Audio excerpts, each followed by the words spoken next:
So I'm sitting here and I'm thinking about the time that I ran into my ex-husband, then just a long time friend.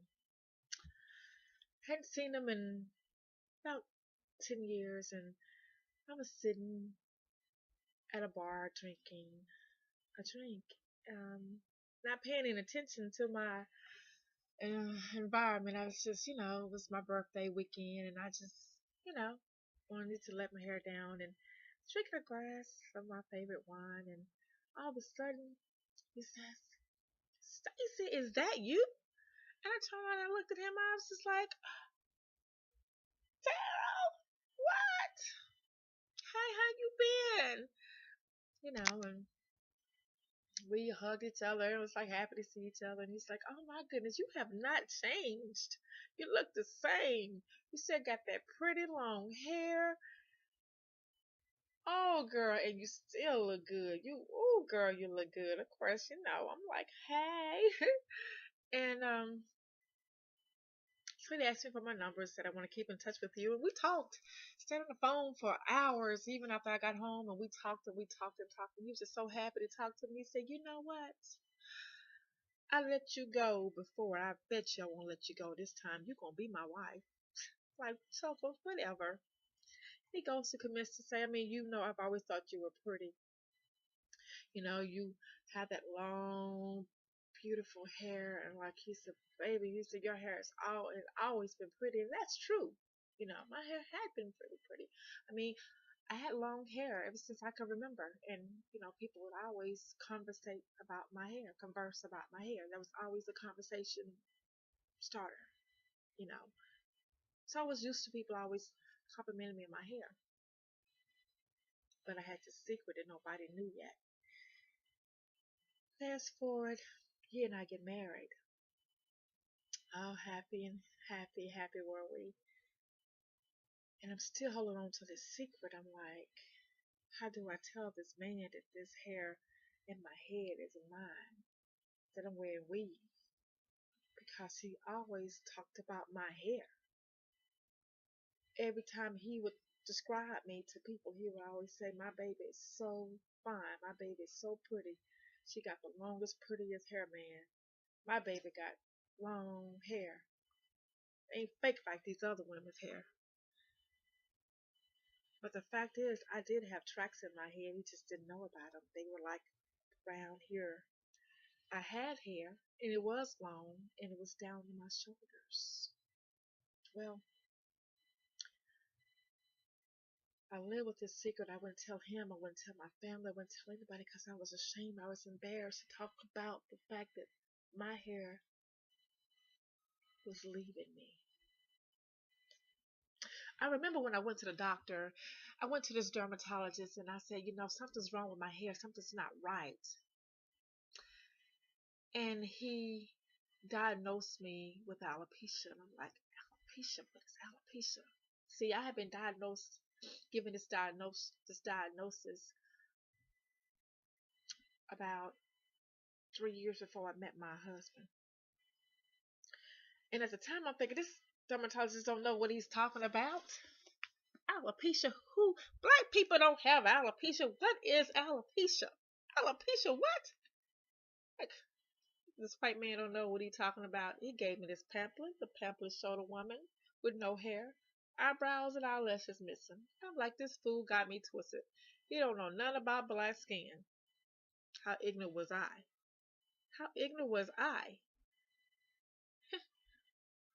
Anyway,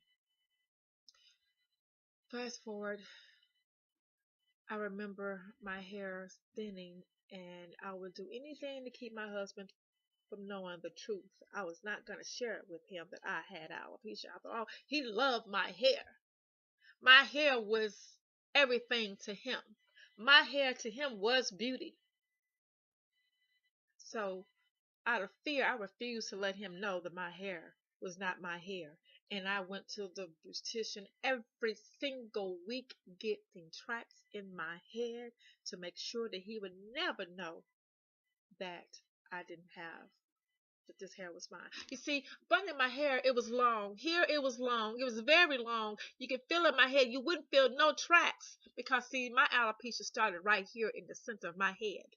So whenever he would pull my hair and rub my hair all through my hair, all through my scalp, and pull my hair, make love to me, he never felt tracks.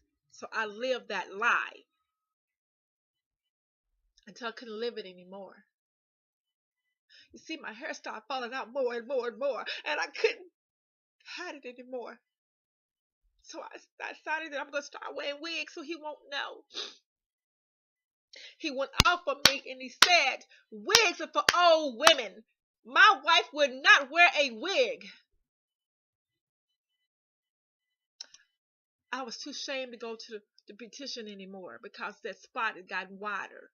But yet I still had hair all around here. So you know what I did? I put my hair up. I put it in a ponytail. I wore ponytails. Okay, I stopped going to the beautician. I wore ponytails all the time. So he still never knew that I didn't have.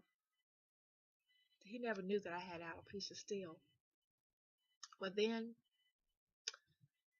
we ended up getting a divorce, and the spots started spreading.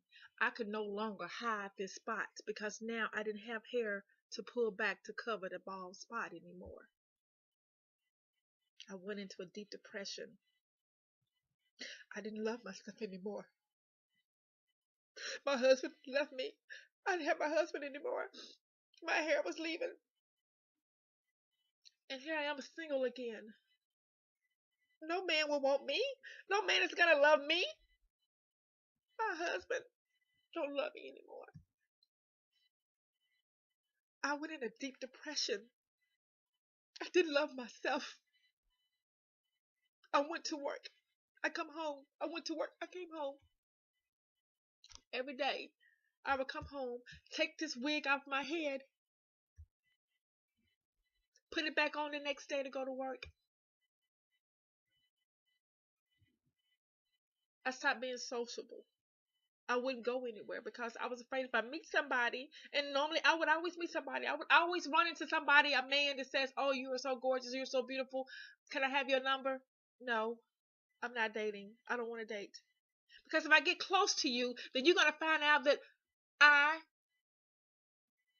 have alopecia. Because at this time, I wasn't wearing wigs anymore. I was just wearing wigs. So how can I make love to a man without the fear of my wig coming off my head? No, I was not taking that chance. I was not going to date. I was not going to let a man get close to me.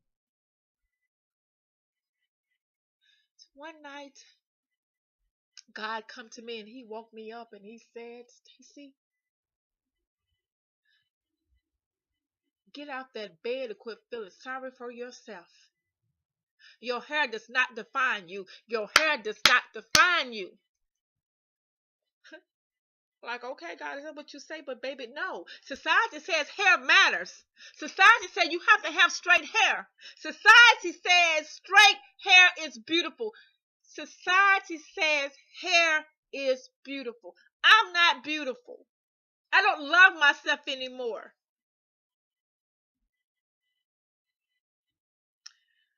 But one day, I woke up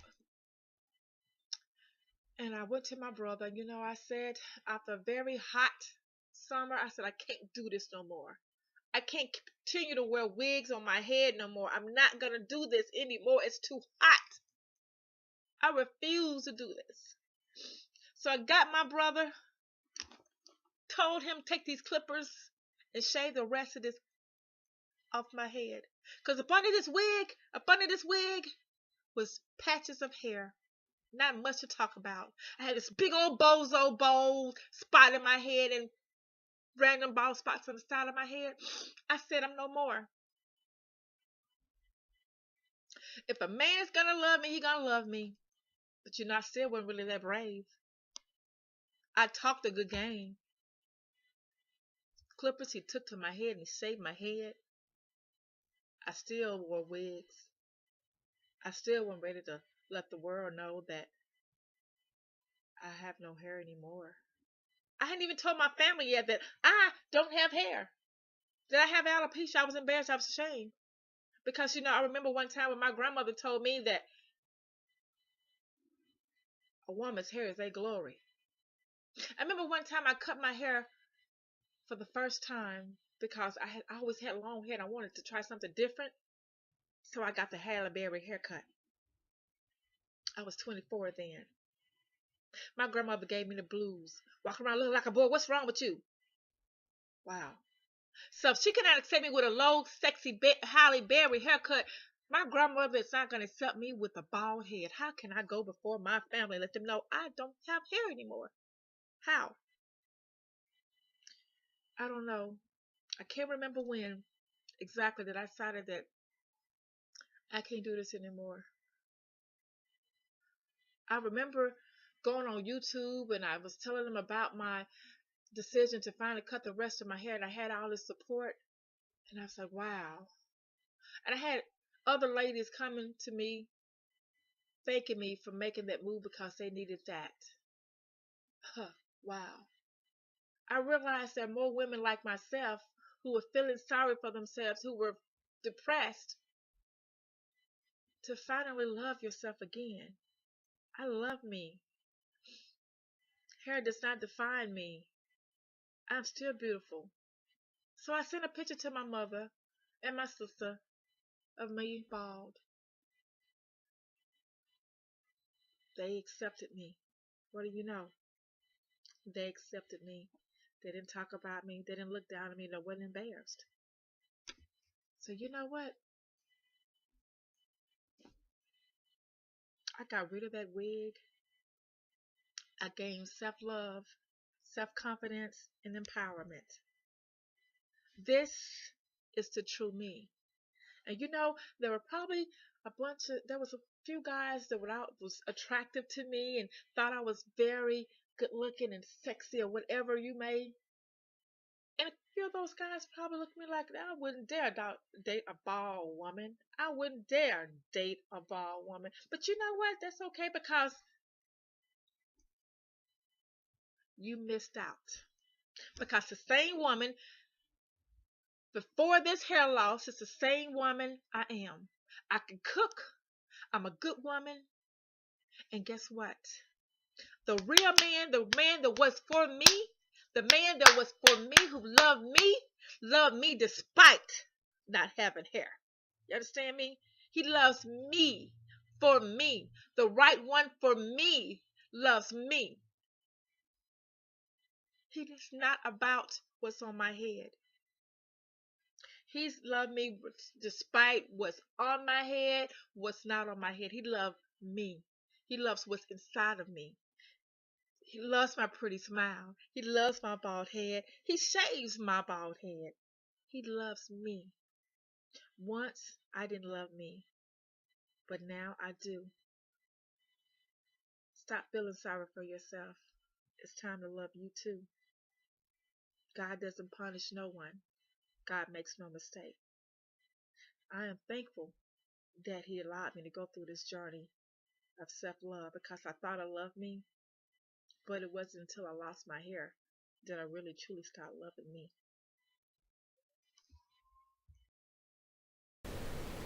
When I see your face, not a thing that I would change, 'cause you're amazing, just the way you are.